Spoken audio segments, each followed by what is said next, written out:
श्री राम ज्योतिष India YouTube channel में सभी ज्योतिष प्रेमियों का स्वागत है। प्रश्न लग्न संबंधी विचार में आज की कक्षा में विचार करेंगे मूक प्रश्न संबंधी कि व्यक्ति जानना चाहता है कि मेरे मन में जिज्ञासा क्या है, मैं क्या जानना चाहता हूँ। व्यक्ति प्रश्न नहीं करना चाहता, वह स्वयं जानना चाहता है ज्योतिषी से कि मेरे मन में किस विषय से संबंधित विचार हो सकता है, मेरा प्रश्न किस विषय से संबंधित हो सकता है, इसके बारे में विचार करेंगे।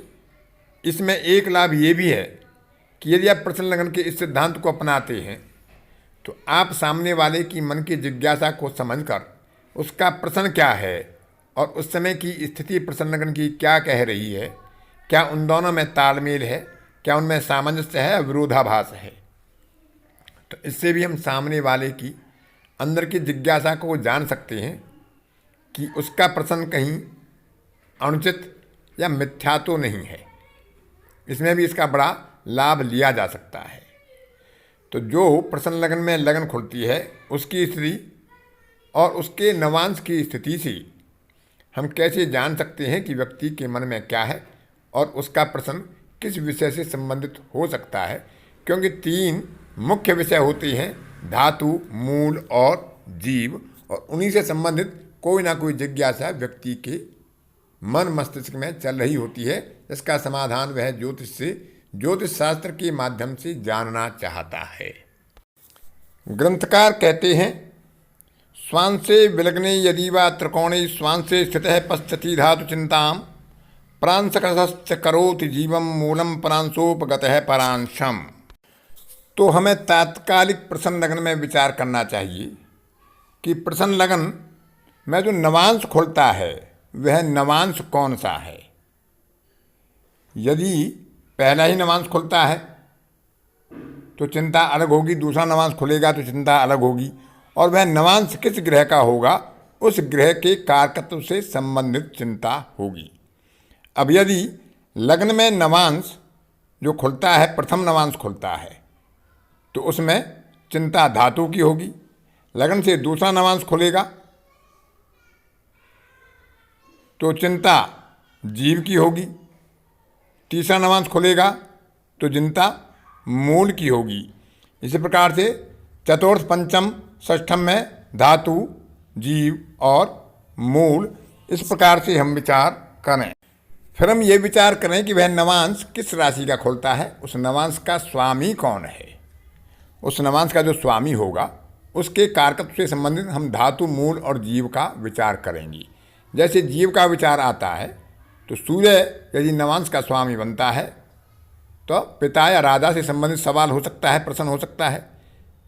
चंद्रमा आता है तो माता से संबंधित प्रश्न हो सकता है। मंगल आता है तो भाई से संबंधित, बहन से संबंधित प्रश्न हो सकता है। इस तरह से हम विचार कर सकते हैं। यदि धातु आता है तो उसमें यदि शुक्र और चंद्रमा आते हैं तो हम चांदी या इस तरह का संबंध ले सकते हैं। यदि सूर्य आता है तो हम उसमें जस्ता ले सकते हैं। जो भी उनके कारकत्व होते हैं, बृहस्पति आता है तो हम सोना ले सकते हैं, मंगल आता है तांबा ले सकते हैं, शनि आता है तो लोहे का विचार, जातक के मन में लोह संबंधी विचार हो सकता है। तो इस तरह जो कारकत्व ज्योतिष ग्रंथों में बताए गए हैं उनके आधार पर, नवांश के स्वामी के आधार पर हम निर्णय कर सकते हैं कि जातक के मन में प्रश्न धातु का है, मूल का है या जीव का है, और उसमें भी किसके संबंध में वह प्रश्न करना चाहता है। अब अगले श्लोक में थोड़ा परिवर्तन करके अलग से बताया है कि उसके आधार पर भी विचार कर सकते हैं। धातु मूलम जीव मित्यो जरासो युग्मे विद्यादे तदैव प्रतीपम लग्नयोंस्तत्क्रमाद गण्यैव संक्षेपोऽयं विस्त्रात प्रभेदः। अर्थात जब कोई प्रश्नकर्ता प्रश्न पूछता है तो यदि विषम राशि आती है, मेष, मिथुन, सिंह, तुला, धनु और कुंभ, तो इनका नवांश देखकर पहले नवांश से धातु, दूसरे से मूल, तीसरे से जीव, इसी प्रकार चौथे से धातु, पांचवें से मूल, छठवें से जीव, सातवें से धातु, आठवें से मूल और नौवें से जीव, इस तरह का विचार करना चाहिए। यदि लग्न सम है तो इसमें क्रम इस प्रकार से होता है कि यदि पहला नवमांश खुलता है तो जीव, दूसरे नवमांश से मूल, तीसरे नवमांश से धातु, चौथे नवमांश से जीव, पांचवें नवमांश से मूल, छठवें से धातु, सातवें नवमांश से जीव, आठवें नवमांश से मूल और नौवें से धातु का विचार करते हैं। क्योंकि इसमें कहा है कि जो कारकत्व जिस ग्रह का होता है तो वही नवांश का जो कारकत्व होता है, नवांश का जो स्वामी होता है, उसके कारकत्व के आधार पर हम उसका विचार कर सकते हैं। जैसे नवांश का स्वामी सूर्य होगा तो पिता, चंद्रमा होगा तो माता और बृहस्पति होगा तो संतान। इस तरह का विचार हम उसके नवांश के आधार पर कर सकते हैं, जीव के आधार पर। इसी तरह धातु के आधार पर बृहस्पति के लिए स्वर्ण, चंद्रमा के लिए चांदी, इस तरह का विचार हम कर सकते हैं।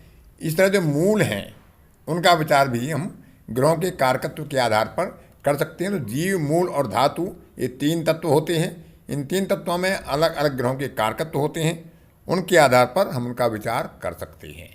तो आज की कक्षा में इतना ही। अगली कक्षा में फिर किसी नए विषय पर आपसे मुलाकात करेंगे। तब तक के लिए अपनी वाणी को विराम देता हूँ। धन्यवाद।